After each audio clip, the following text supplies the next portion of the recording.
Please subscribe.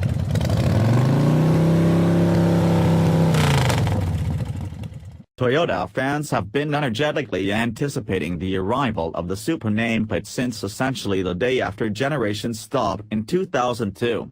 Presented in 1978, Supra advanced over those decades from an unassuming alternatives bundle on the Celica to an all-out games vehicle.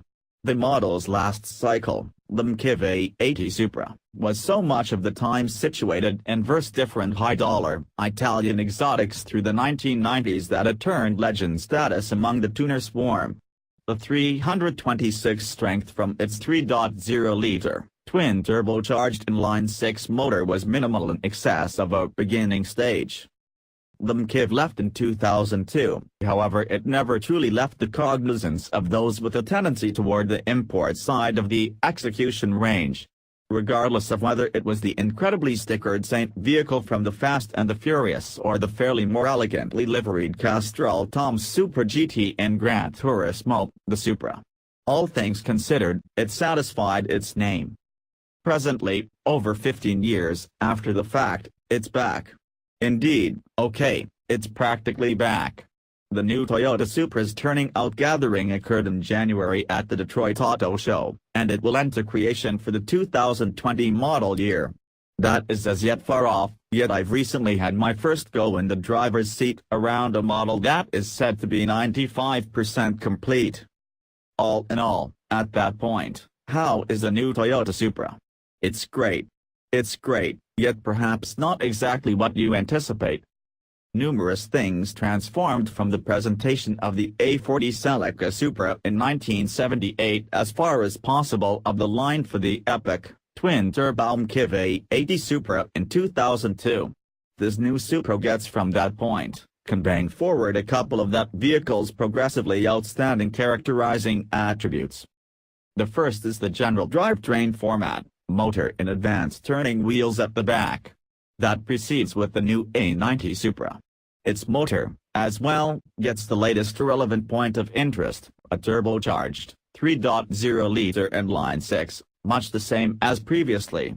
Be that as it may, expect more power this time around. What amount more? Toyota isn't stating at this time, then again, actually it'll be in excess of 300 steeds worth. In light of my time in the seat and some brisk but dyno estimations, I'd state we're north of 350. In any case, once more, explicit numbers stay to be seen. No numbers yet on the load, either. Toyota said the vehicle will be under 1,500 kilograms, or around 3,300 pounds. That is not actually light, but rather what's fascinating is the way the new Supra conveys its weight. At the Supra dispatch occasion, Assistant Chief Engineer Masayuki Kai was pleased to call attention to that the vehicle's focal point of gravity is really lower than that of the Toyota 86, a vehicle worked around a level 4 motor explicitly intended to bring down the cog. That the Supra runs even lower with an upstanding inline-six is amazing.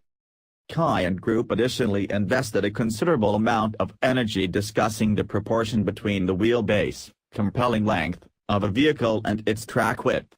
While no correct figures were given, the Supra's proportion is under 1.6, which again is all the more square, and hypothetically increasingly adjusted, than the 86, which is obviously an astoundingly deft machine. In any case, with the Toyota 86 hitting the scales at around 2,800 pounds, maybe as much as 500, not exactly the new Supra, don't anticipate much in the method for comparable driving elements. What's more, don't anticipate that the Supras should look quite a bit of anything like its forerunners, either. While it's hard to truly figure out the thing with that insane camo covering, obviously the articulated nose and ducktail spoiler will make for a particular methodology. I'll retain judgment until I see one without the trippy illustrations, yet I wanted to go along one sad structure detail. All the plastic work vents you find in the bumpers and in the entryways are strong. They're only there for looks. In discussing the general design of the new Supra, I'd be delinquent on the off chance that I didn't call attention to exactly the amount of the vehicle is really BMW sourced. Much like the Subaru BRZ and Toyota 86 are intracorporate kin, so too the new BMW Z4 and Toyota Supra. That inline-six motor at the core of the JDM Supra? It originates from the place where there is DTM. In this way, as well, the skeleton and transmission, the hardware and, well, a critical part of everything underneath the skin. Is that a terrible thing? Not in the least, however it is an interesting pointer and it's something that is quickly evident the second you sit in the thing. The models I drove all had intensely clad insides, shrouded in dark felt to conceal seats, boards and different segments. All things considered, the BMW nest shone through like a Bavarian guide. To choose drive you crush a catch in favor of the upstanding shifter and draw it back, as most current BMWs. An iDrive rotational controller sat presented just to the side. Do the trick to stay, in the event that you've built up somewhat of an uncommon vibe for Toyotas throughout the years, and as a proprietor of a MR2 I unquestionably have, opening into the Supra feels all around bizarre. In any case, it isn't altogether BMW. The controlling wheel feels especially unique. Current M-Autos are to some degree scandalous for their pudgy, squishy guiding wheels. The Supra's, by correlation, is thin, somewhat reminiscent of my MR2. In the interim, the completely advanced check group in the driver's seat looks preferably sportier over your normal BMW, however 50% of it was non-functional for my drive, so we'll spare a full examination of that for one more day. Around 60 seconds subsequent to sitting in the Supra out of the blue I was full throttle leaving the pits out of the Jarama circuit. Utilized in Formula 1 until the mid-80s, the track is legendarily precarious. Vigorously cambered turns will help you when you get your lines right. Close-by dividers will happily rebuff you when things turn out badly. Fortunately I had a guide in the correct seat, British racer Robbie Eaton of Grand Tour distinction, who mercifully talked me through the circuit's subtleties while I found my course, and, all the more critically, while I figured out the vehicle. What's more, that took some time. The Supra really has a reasonable piece of body roll and a to some degree loosened up balance that gives the impression of a vehicle requiring a delicate touch. As I discover, that is not really the situation.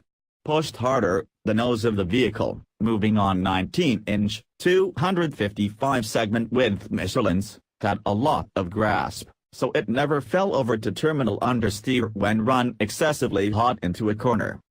The back, in the interim, was pleasantly acted, the vehicle hauling firmly out of the most impenetrable turns with the assistance of a footing control framework that was clearly attempting to hold that 3.0-liter engine within proper limits, however working discreetly with no conspicuous cuts.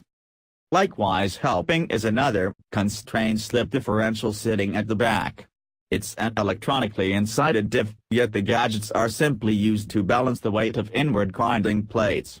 As such, it isn't only an open differential depending on the vehicle's brakes to restrict wheel spin. The Supra's ECU can change the differential from completely bolted, the two wheels turning at a similar speed, to completely open, one wheel getting all the power, in a small amount of a second.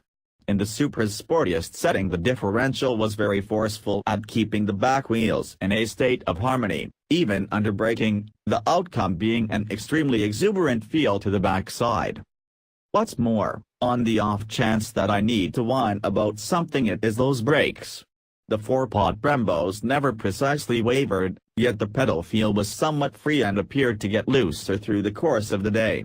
Regardless of whether the accuse lies in the framework itself or it was basically because of multi-day of lapping on a sweltering, pre-fall Spanish day, I can't make certain.